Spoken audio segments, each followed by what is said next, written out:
Curiosity Kid back, and today we're going to be reviewing the FlySky i6X transmitter. So let's get started.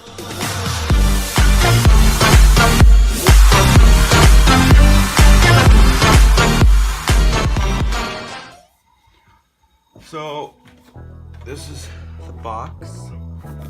It's got that if you want to read that. Make sure you guys can read that. Pause it if you want. This side, front. It's supposedly 6 channel. I think they messed up on this because I bought the 10 channel. So this is back. It's got that. It's a matte finish box. It's a very nice box. Yeah. So let's open everything up and empty it. 3, 2, 1. Okay. So we've got the radio, of course. This is exactly the same layout as the i6, just a 6. I had the 6 i6, but I took it to the ocean, and I was using it for a boat that I made, and some water got in and killed it. So regular water would have been fine. It would have just evaporated and it wouldn't have bothered it. But salt water, yeah. You want to try to not go with any RC or anything that's metal to the beach, or else you have to like really rinse it out with fresh water. But anyway, so we've got the transmitter. We've got our 10 channel receiver. See, we'll open this up.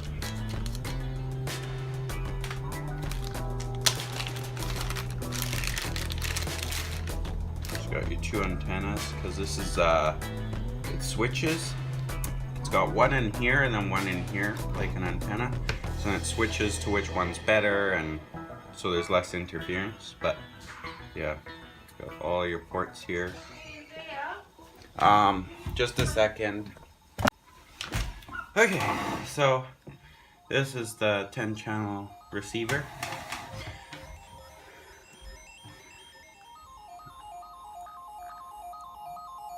Okay, 10 channels. And you got a sensor one and a servo one. I don't know exactly what those do. I'm going to be mainly using this for race drone. If anybody was wondering what I use for right now, I want to get another one. Not of this, but it's a Mantis 85. It's got the FlySky receiver. It's 2S. But yeah, so that's what I fly. So back to this. I don't know exactly why they give you these. Maybe looks like they give you stickers for this here, but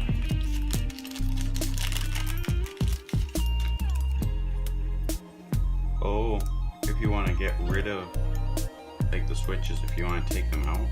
I don't know why you want to do that. Like, see, you can switch it just so there's these two, or you can switch it to so it's just the outside two.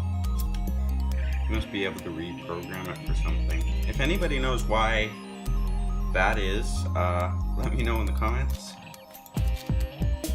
I don't know why you just wouldn't keep all the switches. I mean, if you didn't need the switches, sure, take them out so they don't get broken or anything, right?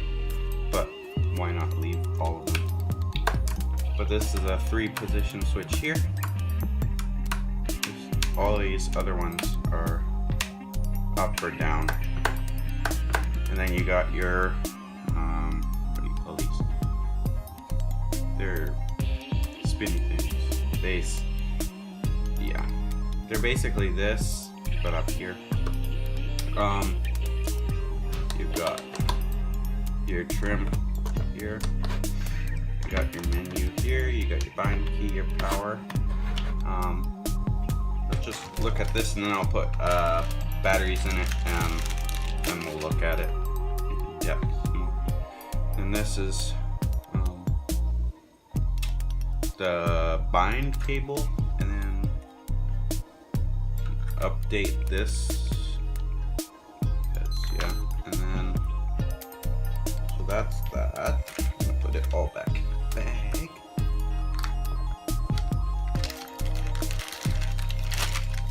That one back, and then we've got. This is nice because the i6 didn't come with a flight simulator cable or an update cable. It just plugs in here. So that's nice. Yeah. You're gonna need. It doesn't come with software for a flight simulator, so you're gonna have to probably buy some if you want good software. And this is the manual. So, side is English. So you got your regular stuff over there.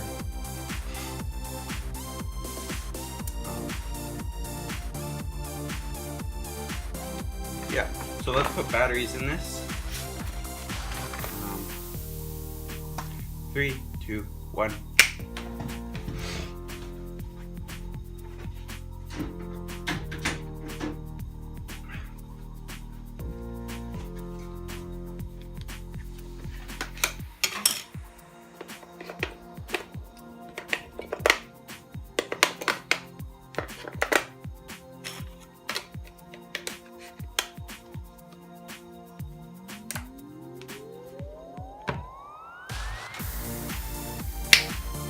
Okay, so this is the first time I've ever powered it on. Well, this one, the other one, it'll be basically the same thing, but so you want to have all your switches up. Otherwise, well, let's see what happens when you have a switch down or the throttle up. So it displays a nice warning message. So if you got your drone set up and it's ready to go, and you've got like say. You put that there. Oh, that shouldn't have done that. Maybe they're not assigned to anything yet. But anyway, if you got your throttle up but yeah, that's nice because then you don't like your drone doesn't attack someone or you, or it just doesn't fly away. Or your airplane, or whatever you're controlling. But yeah, so we've got, hope you guys can see, you got your transmitter voltage, how much power you have, you got your system, and then function setup, model select, model name, model type select, model copy, model reset, RX setup, trainer mode, student mode, sticks mode, LCD brightness, firmware version, firmware update. Let's see what it is. This one's was updated March 30th, 2017. So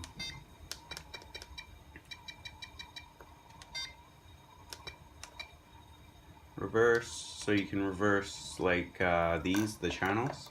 So say you like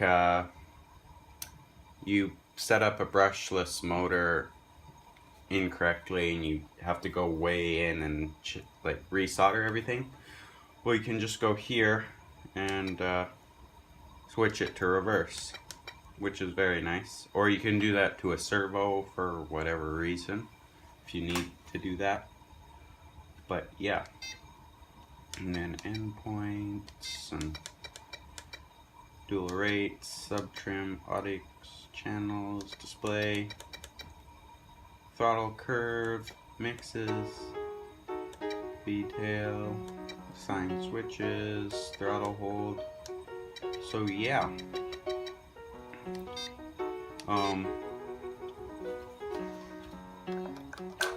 So I guess I'm gonna take this off.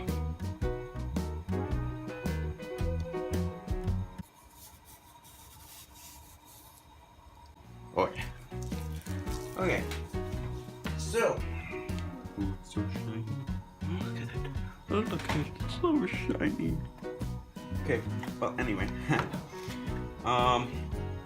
Guess we'll go take this outside, and first I'll set it up with this, and well, I guess I could show you guys that.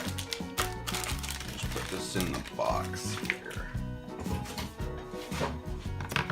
So we're gonna get this. Oh, I need my battery.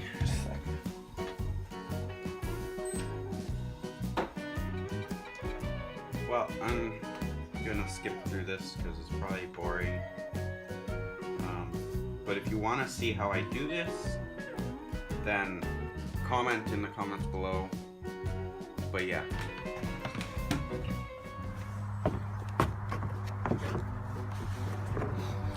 Okay, so we're outside. We've got the remote, goggles, and the mantis.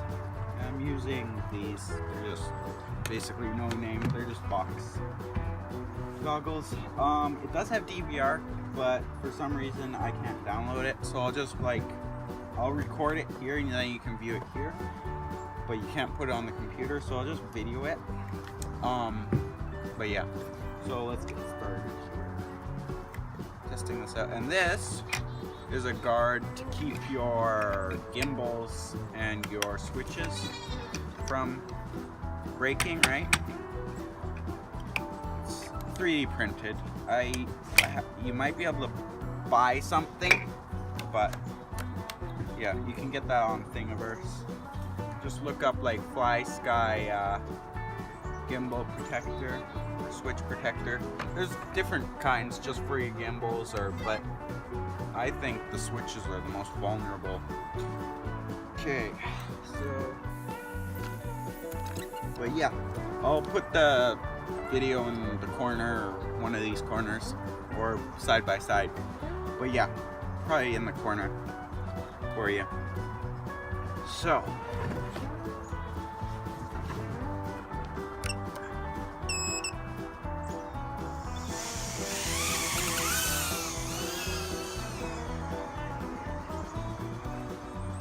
So this is basically the same as the i6, or yeah, the i6. So it's nothing much different to me.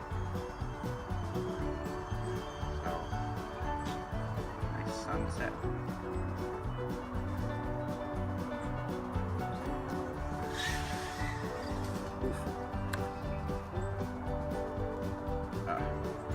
Okay, I've got to go get that. But yeah, the switch, I've got my arm switch here. So soon I can, soon as I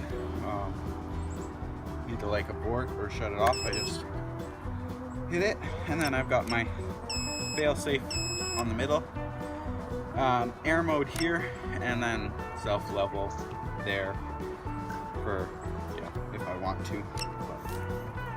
And then these ones don't do anything as of right now. But yeah.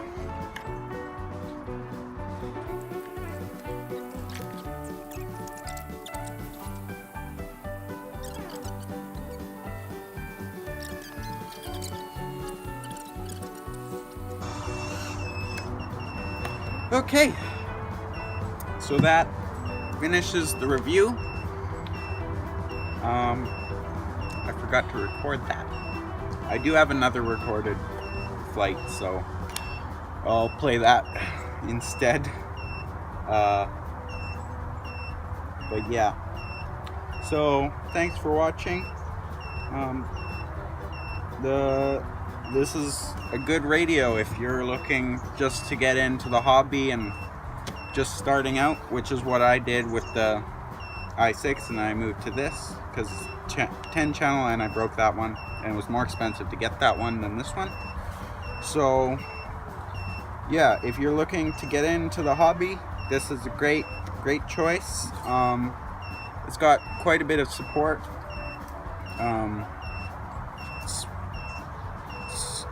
It's good. What can I say?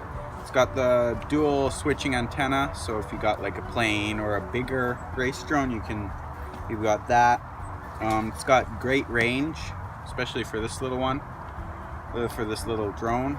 I don't take it too far because the transmitter for the camera isn't that good. Like, I've never run out of range with the remote, just the camera. Well, this isn't the problem, it's the camera. But yeah, so thanks for watching. Like, comment, subscribe. If you're subscribed, hit the little bell icon, so you get all my notifications, so you know when I've put my next video out. Comment if you got any questions, any links that you want, like I'll try to link this as well. But yeah, thanks for watching. See you in the next video. Bye.